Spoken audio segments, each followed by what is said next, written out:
नमस्कार और स्वागत है आप सभी का आज के वीडियो में। मैं हूँ मयूरेश और आज मैं आप लोगों को लेके चलने वाला हूँ भास्करगढ़, जिसे बसगढ़ भी कहते हैं। अब मेरे पीछे जो पहाड़ दिख रहा है ना, यही भास्करगढ़ है।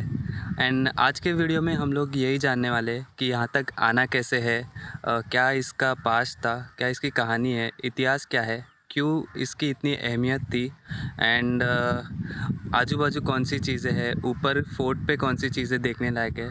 तो काफ़ी इन्फॉर्मेटिव वीडियो होने वाला है, सो आखिर तक देखना। अभी फ़िलहाल हम लोग इसके बेस तक बढ़ते हैं।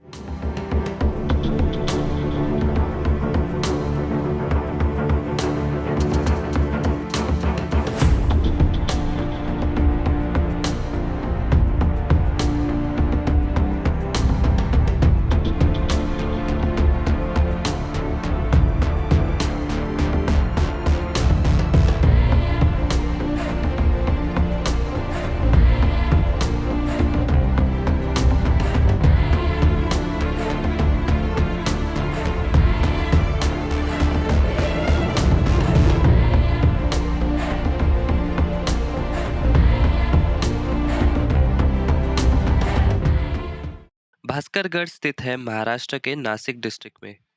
समुद्र तल से करीब 3,500 फीट ऊंचा ये किला अन्य कई ऐतिहासिक और प्राचीन जगहों के पास बसा है, जिनमें हरिहर फोर्ट, ब्रह्मगिरी पर्वत और त्रिंबकेश्वर शामिल है। नासिक से करीब 50 किलोमीटर की दूरी पर है इसका बेस यानी कि निर्गुड़पाड़ा, और यहाँ तक हम अपनी खुद की गाड़ी से काफी आसानी से पहुंच सकते हैं।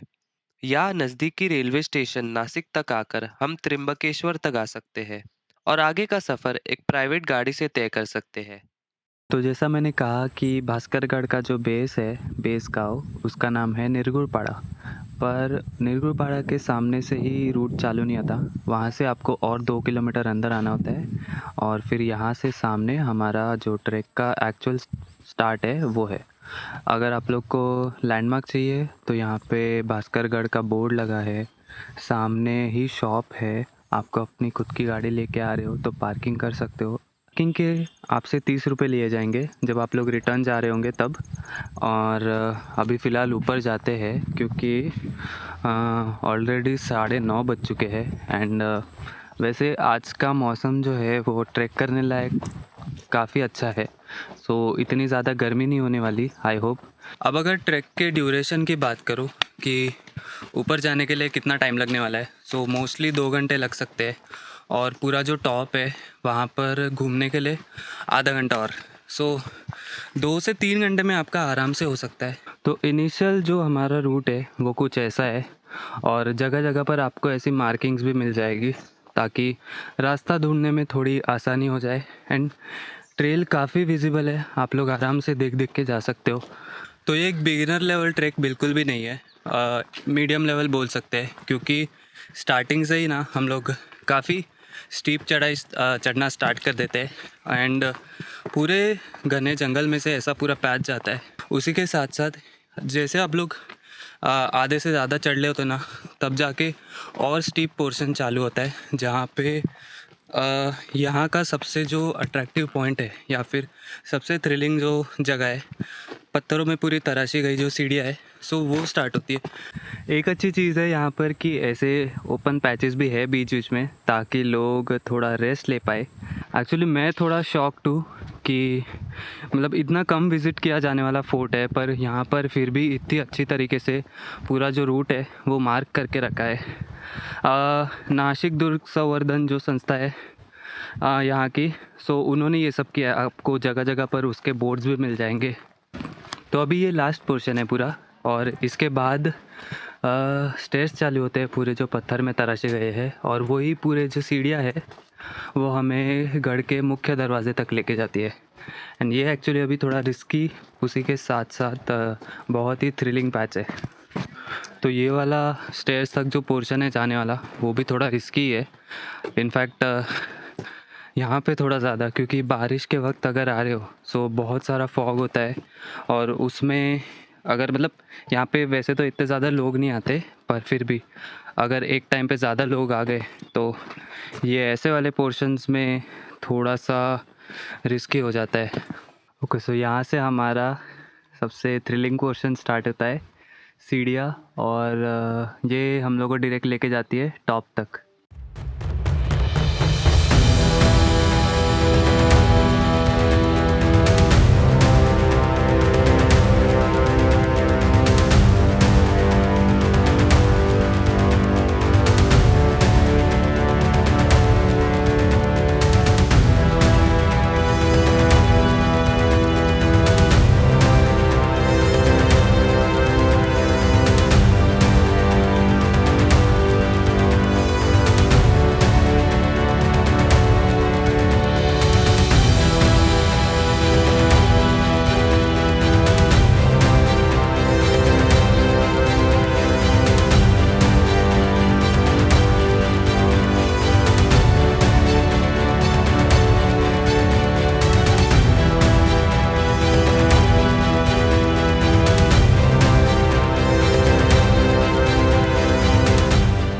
तो फाइनली अभी ऑलमोस्ट 1 घंटे से थोड़ा ही ज़्यादा हो गया है और हम लोग गढ़ के मुख्य प्रवेश द्वार तक पहुंच चुके हैं।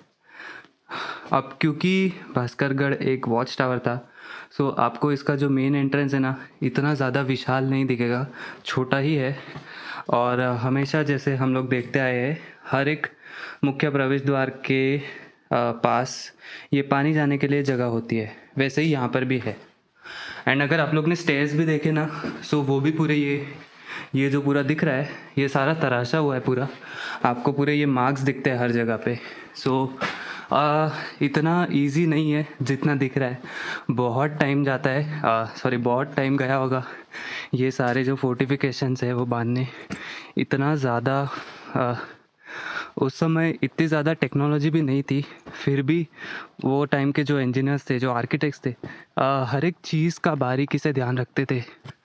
अभी मुझे आइडिया नहीं है कि ये जो मुख्य प्रवेश द्वार है उसके लिए मैं वहाँ से भी कुछ व्यू दिखा पाऊँ या नहीं, पर जब तक वो रूट मुझे समझ में नहीं आता तब तक यहाँ से ही देख लेते हैं कि पूरी ये जो बनावट होती है, संरचना होती है, वो कैसे है। क्योंकि हमेशा हम लोग ने जो महाराष्ट्र के फोर्ट्स है या फिर जितने भी फोर्ट्स है उन्हें इसी प्रकार डिज़ाइन किया जाता था, ताकि कोई भी आक्रमण कर रहा है तो वो इतनी आसानी से फोर्ट जो है वो कैप्चर ना कर पाए। आपको अगर सीढ़ियाँ दिखेंगी ना, तो ऐसे यहाँ से राइट में नीचे जाते वक्त, और फिर ये पूरा संकरा पैसेज जो है वो वहाँ से गुजर कर लोगों को, या फिर जो भी अगर दुश्मनों की सेना आ रही है उन्हें आना पड़ता। एंड ये मेन एंट्रेंस है और यहाँ पर पूरी पहरेदारी होती थी। सो डिफेंड करने के लिए फोर्सेस होते थे। सो ऊपर आने में ही उनकी इतनी ज़्यादा मशक्क़त हो जाती थी ना, और इसीलिए हम लोग ने देखा है कि किले जीतने के लिए कितना टाइम लग जाता था, कोई भी अगर सामने से आक्रमण कर रहा है तो। पठार जो है वो इतना ज़्यादा बड़ा नहीं है, एंड जैसे कहा कि ज़्यादा पानी की टंकियाँ नहीं हैं। ऊपर छोटी वाली पानी की टंकी है एंड यहाँ पे जो है वो बड़ी पानी की टंकी है। अभी यहाँ से थोड़े जो आजू बाजू की चीज़ें दिख रही है, जो जगहें दिख रही है वो देख लेते हैं हम लोग। सो यहाँ पर 2 पानी की टंकियाँ है, एक थोड़ी ज़्यादा गहरी है एंड ये मेन ऊपर का सबसे पार्ट है। वहाँ पर भी जब आप लोग ऊपर आते हो मुख्य प्रवेश द्वार से, तो वहाँ पर पानी की टंकी है। एंड पहले यहाँ की जो चीज़ें है, यहाँ की जो जगह है वो देख लेते हैं, फिर दूसरे साइड में जाएंगे हम लोग। सबसे पहले हम लोग जो रूट से आए वो बता देता हूँ एक बार। यहाँ पे आगे अराउंड है निर्गुड़पाड़ा, और हम लोग यहाँ से आके ये जो स्पॉट दिख रहा है यहाँ पर, वहाँ पे पार्किंग किया एंड फिर वहीं से ऐसे पूरा दूसरे साइड से हम लोग ऊपर चढ़ के आए फोर्ट पे।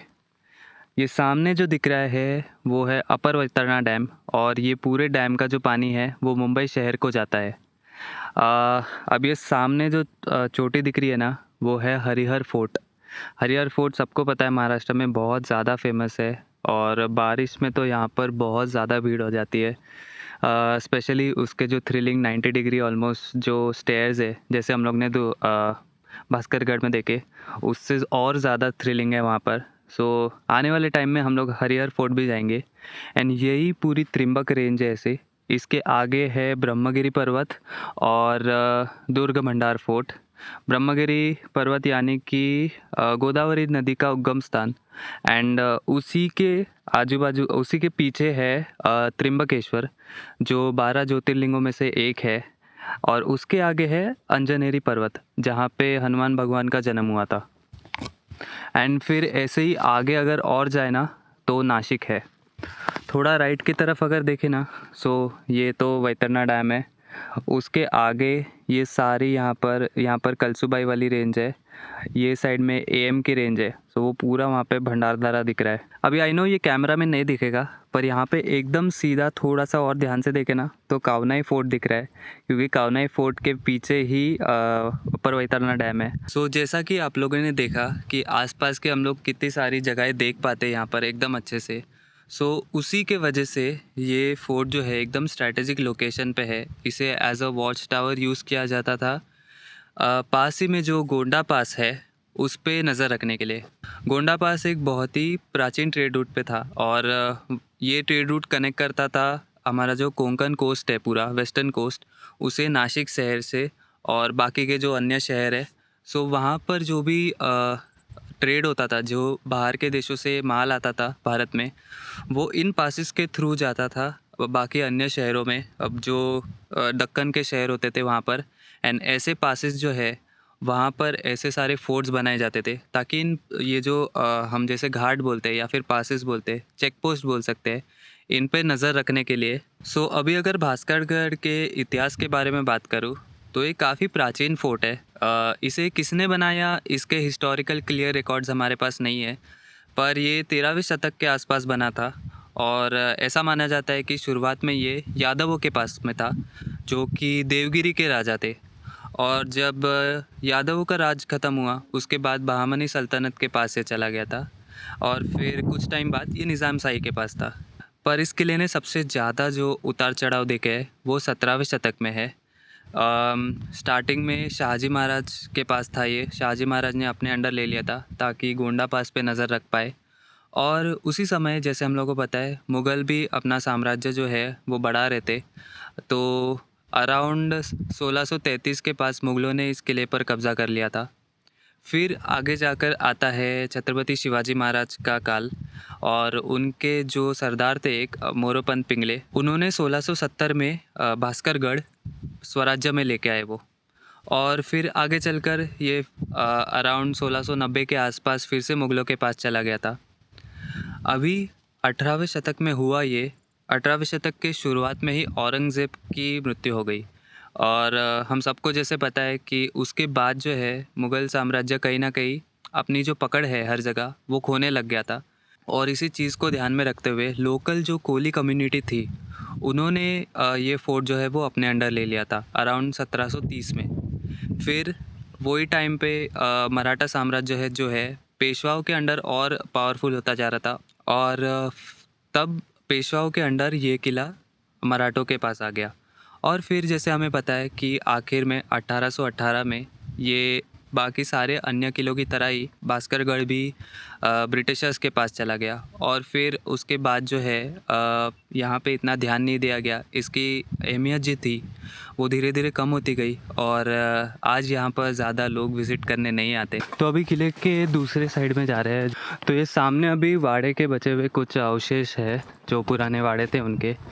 और एक चीज़ मैंने मिस कर दी वो ये है कि ये सामने उतवड़ किला है। अब ये मुझे भी नहीं पता था कि यहाँ पर ऐसा कुछ किला है इस नाम का। सो मैप पे जब मैं देख रहा था तब जाके पता चला, और वहाँ पर कुछ लोग भी दिख रहे थे ट्रैक करते वक्त। सो ऐसे ही क्यूरियोसिटी में थोड़ा सा जूम इन करके देख लिया, तब जाके पता चला कि इसके साइड में भी एक फ़ोर्ट है। वाड़े के अंदर तो अभी ज़्यादातर चीज़ें बची नहीं है। सारी चीज़ें जो है, सारी दीवारें जो है वो भी ढह गई है पूरी। अभी यहाँ पे वीर मारुति की जो मूर्ति है छोटी सी, वो इस पेड़ के पीछे ही है। तो यहाँ पर आगे बहुत बड़ा तालाब है। अभी पानी तो फ़िलहाल सूख चुका है बहुत, पर उसी के सामने ये है वीर मारुति की मूर्ति। तो ये भास्करगढ़ का लास्ट पॉइंट है। एंड अगर यहाँ से क्या क्या चीज़ें या फिर कौन सी जगहें दिख रही है वो बताऊँ तो यहाँ से सीधा जो दिख रहा है यहाँ पर ये पूरा है थाना डिस्ट्रिक्ट। आगे फ़िलहाल हम लोग है नासिक डिस्ट्रिक्ट में। एंड अगर राइट की तरफ मुड़े सो यहाँ से सीधा है पालगढ़ डिस्ट्रिक्ट। सो मतलब वेदर क्लियर होने के यही फ़ायदे होते हैं कि आप लोग दूर दूर तक देख पाते हो अच्छे से। एंड उस वक्त मैं जो बात कर रहा था कि इसे सिग्नलिंग के लिए यूज़ करते थे, चेक पोस्ट के लिए यूज़ करते थे, वो यही सारी चीज़ें ध्यान में रख कर की जाती थी कि कितना एक फोर्ट से हम लोग दूर-दूर तक देख पाते हैं, सिग्नल दे पाते हैं, क्योंकि ये पूरी चेन ऑफ कमांड्स थी। जैसे हम लोग ने पहले भी देखा है, बहुत सारे आजू-बाजू में फोर्ट्स हैं यहाँ पर, सो उनसे एक-दूसरे से कम्युनिकेशंस होते थे सिग्नल के थ्रू। तो आज के लिए बस इतना ही, और अगर आप लोग को वीडियो इन्फॉर्मेटिव लगा है तो लाइक और शेयर भी कर देना ताकि और लोग भी भास्करगढ़ को जान पाए। एंड अभी मैं मिलूँगा आप लोगों से अगली बार ऐसे ही एक जगह पर। तब तक के लिए टेक केयर।